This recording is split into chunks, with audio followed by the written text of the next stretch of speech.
and they end up going with Morg. I was just penciling that in as a support Zilean because I haven't seen Hyde play it much.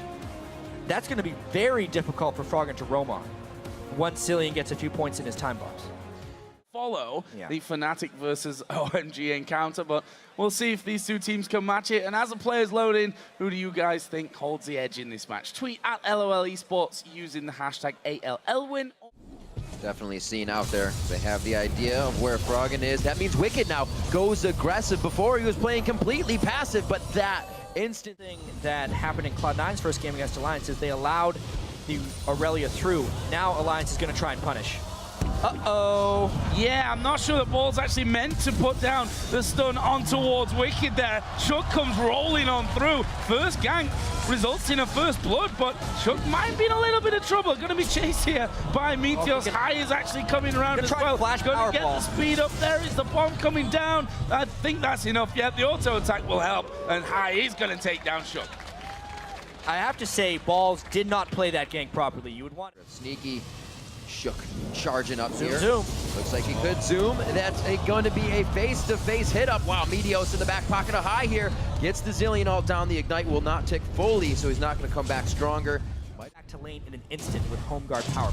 And it creates such a dynamic, too, that Cloud9 has to think about. The window for jungle ganks usually slows down after you get a gank, but he is going to be back every time. It's something they can be caught off guard with. Not caught off guard on the first Dragon. That goes over to Cloud9. 12 minutes on the clock. Turret, sub 20 minutes coming in for Alliance. This is a stark difference from why stop there? There's only 3 people from Cloud9 defending. This is an interesting one indeed, as they are going to go towards Bolt, takes all the damage, flashes away. He's got the Chrono Shift on. Looks like Cloud9 might be able to hold them off. Shook actually getting the heal there to keep him alive. He didn't quite finish off that inhibitor, but they may be headed off here as they try to escape.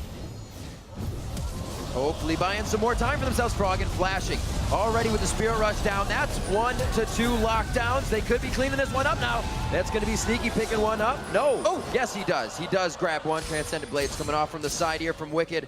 He throws a few out. In league is free. No, big grouping.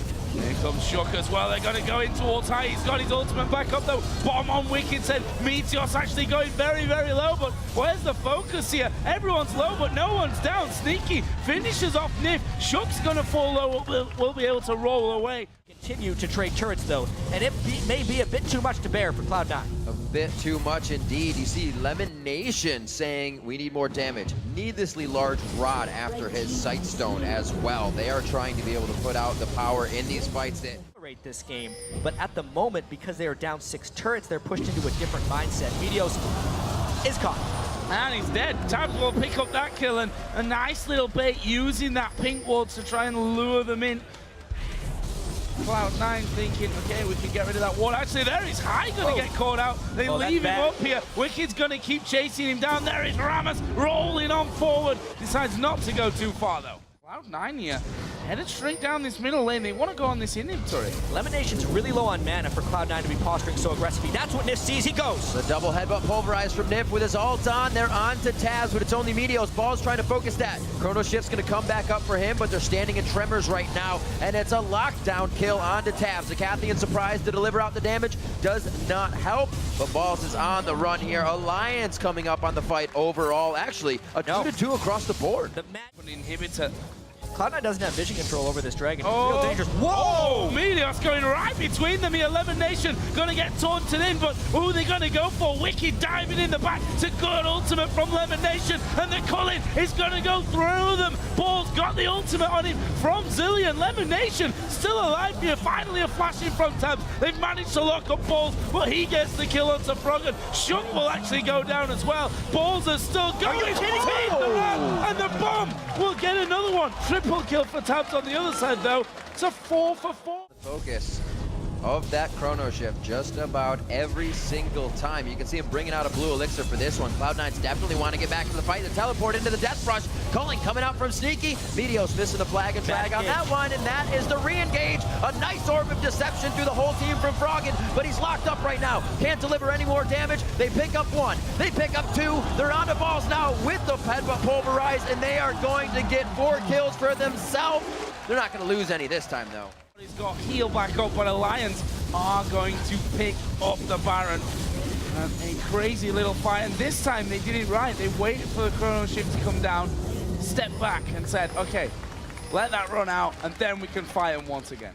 Teleport, Cloud9 might be able to take a dragon, but it will cost them turrets. Cost them turrets indeed. They're getting everything that puts gold in their pocket, but gold items are not working. We see the Zhonya's up from Lemon Nation now, providing yeah, just a tad. It'll be interesting to see those stats at the end of this one, which might be quite soon with the ferocity Alliance has put into this game. We will see High getting caught up there. May not have time. Even Chrono Shift. He wishes he could turn back time on that one. The inhibitor is going to be locked down here for Alliance. 32 minutes, and they are pressuring the base quite hard of Cloud9. Cloud9 so reliant on Black Shield and reaction time, but with cooldown boots, once Shook gets that flash taunt, it's 2.5 seconds of not being able to cast that Chrono Shift, and they burst him down faster. Second inhibitor going to be pressure. There's Frogger moving in. The charm did in fact go wide there, but Alliance come into the base with that Baron buff on, get 2 inhibitors down. Now they're just going to go straight to that top lane and start pushing that one through. And with, you know, Alliance's composition here, they're quite happy to go under the towers, and they can blast you from range, especially when you've got the likes of Kog'Maw in there. It's definitely a change. Speaking with Cloud9 and watching their games, it was slow, slow, slow. Even against Kaboom, they said, we didn't want to make mistakes. Nothing silly, we'll play it slow. Alliance is attacking that right now, and the slow is not working for Cloud9. No, and Cloud9 is out of time as well. They didn't necessarily want to play this game slow. That's why we saw so many mid-game skirmishes. Yeah. And just flat-out giant team fights, too. But they lost the fights. Alliance was the victor, and they, with 2 inhibitors down now, are in prime position to end this game in the next few minutes. Let's take a look at this last flash taunt. It's just something High didn't expect. Wablam. Very last edge of that taunt. And yeah, there's nothing High could do since the Black Shield was actually on Lemon Nation instead of High. And not quick enough to get the Chrono Shift onto himself there either.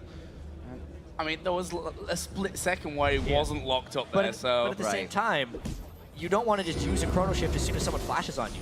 You need to use it right before someone dies. High can't be in the front line.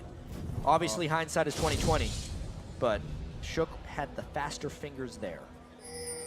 So Alliance finally got this wave pushed up on the top side of the map.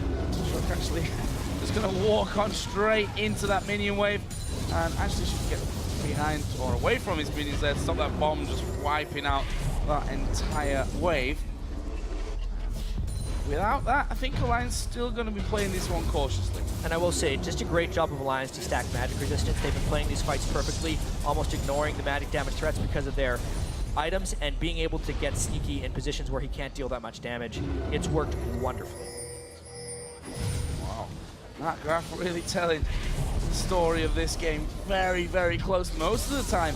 Being in Cloud9's favor as well, that gold lead, but a big swing coming in for Alliance as Nif just threading those super minions up through the middle lane. They've actually got super minions going on to the Nexus turrets. They might have to give this one up. Wicked with the Guardian Angel, not afraid to go in on this one. Nice Soul Shackle from Lemon with the Zhonya's down, but he will follow quickly going down. Meteos is going to be the next one hit up. Could this be game already? The minion waves are hugely pouring in for Alliance right now. They could look to seal the deal. Ball's one of the last ones standing. Sneaky on the outside is just charmed right in, and it was a beauty. One more shot coming in from Tabs, does not take down High, and it looks like they are ready to seal the deal. Well, the minions are already killing it for them. Their first Nexus turret went down without any problem, and Alliance going to go for one last kill here onto High to give them the ace, and will be able to finish off the game, tying them one apiece now with Cloud9, which means this group could be going tiebreakers. Wide open. It was a very impressive performance there by Alliance. They played crisply, and they also played quick. All things that were lacking from their defeats thus far in the group stage. Smart itemization, they worked around the pick and ban well with some unconventional things getting through. They capitalized on the Alistair, they withstood the Zillion, and they came out victorious. And cut completely in half, a 35-minute game instead of a 70-minute one. Much more definitive here coming out from Alliance. And wow, Shook bringing out the Rammus, getting in the heads of Cloud9 as much as they could. And it seems like, as Cloud9 said, they were a bit shaky coming into these pick bans. They wanted to be stronger. With Meteos going on to Jarvan, it did not seem like the engagements they wanted when they wanted the fights. No, and that's the thing. If you put a lot of focus in bans onto Shook, you take away Kha'Zix, you take away Lee Sin. With those, especially the Kha'Zix, do you also hinder yourself? Exactly. It's a good question. Meteos hasn't played much Jarvan in competitive play. It wasn't a terrible pick or a bad pick by any means, but he did not find good initiations with Jarvan, that's for sure. And Shook did find good initiations in tandem with Wicked, who, by the way, went off. That's a big thing that I think will change in the rest of these group matchups.